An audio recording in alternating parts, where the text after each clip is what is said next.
So for under $1,000, I was able to build this pond that I have right behind me. It features a nice little waterfall. It has a 6-foot diameter pond area and an additional little stream coming from the waterfall and going to a corner of the pond. Now that little stream that looks like it goes into nothing, I realized that it looks weird, but I added it because we want dragonflies to lay their eggs in the pond, so that way we can get some dragonflies. Fun fact, dragonflies eat mosquitoes, so that's why we wanted dragonflies. Actually, that's the whole reason we built the pond in the first place, because we wanted dragonflies so that way there won't be no mosquitoes.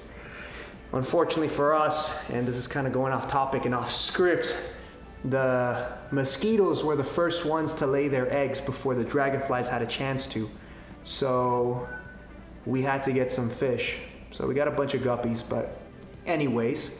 So I built this pond. Obviously you gotta start off by digging a hole, and that's what I did. I dug a hole. Some good old fashioned sweat equity was put into that pond.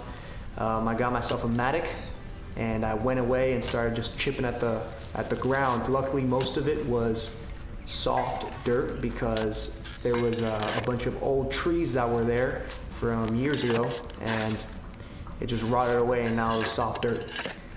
But then you get to a point, I live in South Florida, you get to a point where you hit limestone, and limestone's like this porous type rock. That was a little bit more annoying to cut through, but not as bad as hitting some solid rocks that I hear some people up north have. So I just went ahead, chipped away at it with my mattock until I started to see more limestone, and then I went ahead and brought out the big guns. I took out my chipping hammer and chipped away at it. It's not super deep. The deepest point on the pond is maybe like 2 feet, and then it kind of curves up like that. I didn't want to make it like blocky. I didn't want to make the pond go straight out and then up like that, because then you got to add some walls and reinforcement and all that. And I don't know how long that lasts. I feel like maybe the dirt would be more stable, and I wouldn't have to do any maintenance to the dirt as long as it's undisturbed. So I just left it as the dirt by itself. But it has a 2-foot depth, and then it goes out like that. And then right on top of the hole, once I finished digging it, I laid this big old giant fabric. It's like a black fabric that kind of feels like felt almost, but I guess not felt. It feels more like, yeah, it feels like felt, like a cheap cotton shirt. And you just lay that on the ground, and then on top of that, you lay the liner. So that's the route I went. I went with liner. I could have gone for clay, and I had thought about that before, but then there's all this stuff about like having to upkeep it and then having leaks in the clay, and South Florida has no clay at all in our soil. It's just sand and soil and rocks. So you're not gonna find any clay here. I don't know how that works well here. Up north, I heard some people have very, very clay-filled soil, so you can just dig a hole and then a pond will form there, which is pretty sick, honestly. But I went with the liner. I felt that if I covered the bottom with that fabric, and then the top of the liner is protected by, I added some of the limestone that I dug up and I just laid it back down on top of the liner. I felt like that would be enough protection. And any heavy limestone rocks, maybe you'll be able to see it. Any heavy limestone rocks, I put an additional, like the offcuts of the liner, I put on top of the liner, and then I laid those heavy rocks on top of that just to add a little bit more protection. I don't know if it works, but you know, better safe than sorry. So then after I added the liner, and I made a giant mess seaming these two pieces together. Gonna be liberal with it. If you have a chance to build a pond and you can do it all in one giant liner, I recommend that route. So that way you don't have to deal with seaming anything, like you have to use these tapes and kind of like line everything up. If you can avoid that, please avoid that. I have to find some big rocks that I want to cover the waterfall basin with, so that way it's nice and hidden. Because it It doesn't look super nice. It's just a big plastic bucket, it looks like to me. So some rocks around it would be nice. I just gotta figure out the logistics with that. Or maybe I might add some plants. That might actually work out better. But I decided I don't want any chlorine in there, and I guess it evaporates if I add it, but I also didn't want to pay for it. And it was gonna rain within the next week too. It rains all the time here. Again, I live in South Florida, so it's always raining. And it was gonna fill up anyways, so I just let the rainwater fill up the pond. I figured it'd be healthier for the water. You know, I know everybody talks about acid rain, but I don't know. I figured it may be healthier for the fish. So that was the fun part. That was the first fun part. And then the most fun was going to grab all the fishies and all the plants to be able to add into the pond.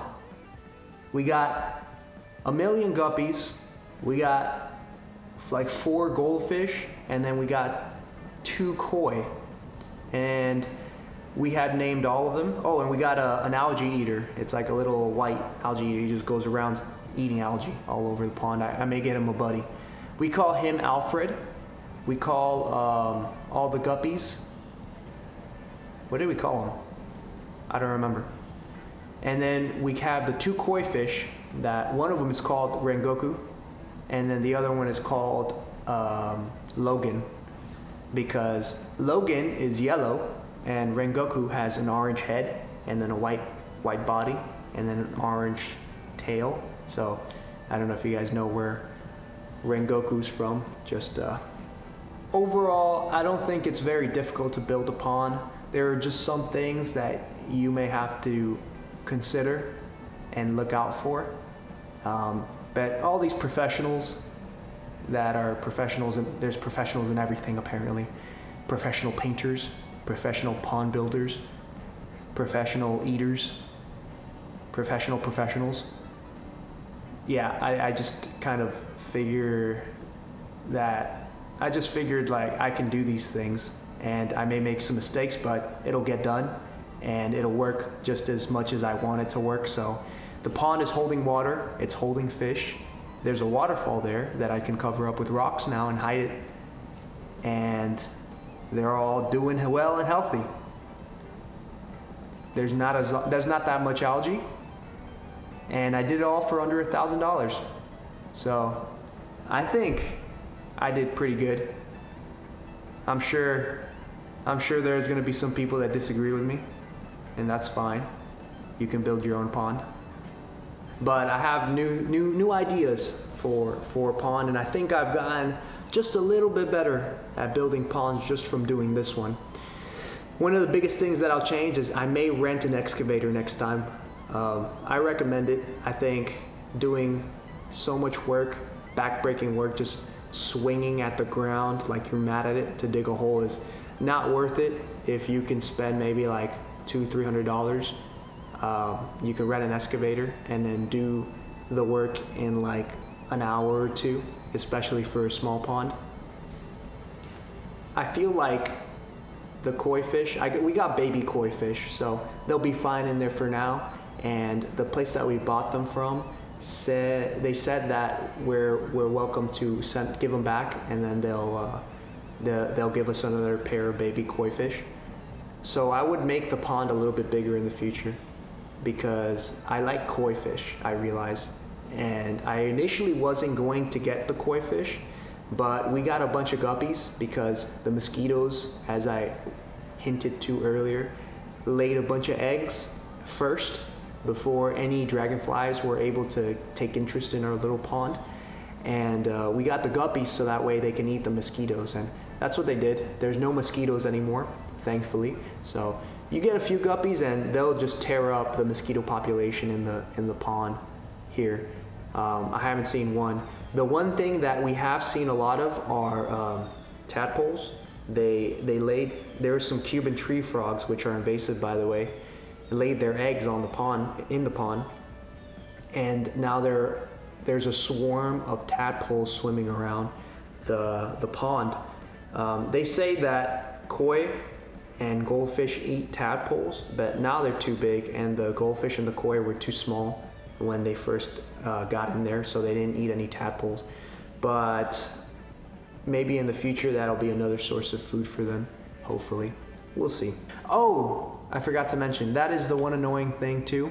I have the pump and I have it plugged into an outlet I have out here on the back, but I don't like that. I don't like that setup. I don't like having to have an outlet run from the pump into my house. And I don't want to set up a whole solar system just for the pond pump because it doesn't draw that much energy. And I don't want to waste more money on setting up a whole system for that. So that's one annoying thing. And another annoying thing is that we also have the pump itself has the big water tube that runs under some rocks and then over one of the corners of the pond. I'm thinking we're gonna plant a bunch of plants to hide that pump, but I have it buried outside the pond leading into the waterfall. So I don't like that little portion where it pops out from the corner of the pond and then goes back into the ground because you could see it. And I'm trying to find solutions to hide that, as well as trying to find a solution to not have to plug in that outlet, plug the pump into the outlet. So I guess that would be something that I need to think of. If more than 10 people watch this video and have any ideas on that, and if you're watching up to this point, can you do me a favor and give me some recommendations for that? That would be very helpful. Thank you very much. And to conclude, I am very happy with this pond. My favorite features are the waterfall. I love the sound it makes, it's very peaceful. The fish and the lily pads. And by far, I think my favorite part of having this pond is that I've been able to catch a bunch of birds coming in and enjoying the water. And I've stopped letting my cat out because he kills the birds. So we now just leave him in the porch. But before, he used to walk by the pond and drink from it. I've caught many different types of birds drinking from it. And it's just really awesome to see that. Oh, and the squirrels that jump around, I've caught one of them drinking from the pond as well too. So the different species that come around just for a water feature is crazy. We get animals all the time coming. And we've gotten interest from some fireflies to give birth here, lay their little eggs into the water. That's been very exciting. And then even the frogs, although they're invasive, it's still pretty cool to see the frogs come by and lay tadpoles, their little tadpoles in there. And then watching the tadpoles grow their tiny little legs was pretty cool. Hopefully they don't keep laying there because they are invasive and I think they're not good for the ecosystem here. Very happy with the pond. If you have a chance or maybe some space to build a pond yourself, I recommend that you go try it because it is very fulfilling to create your own stuff. I will make an update video in the future showing the new pond. Again, I realize it's not completely done, but it's to the point where I want to just post a video and show kind of where we're at because the biggest parts of it are done, I think. Now I just gotta finish the final touches, the little features. So thank you for watching this video. I hope that maybe it inspired some people to dig their own pond. I know it inspired me to dig a better pond in the future, and that's what I will do. So thank you so much for watching. Goodbye.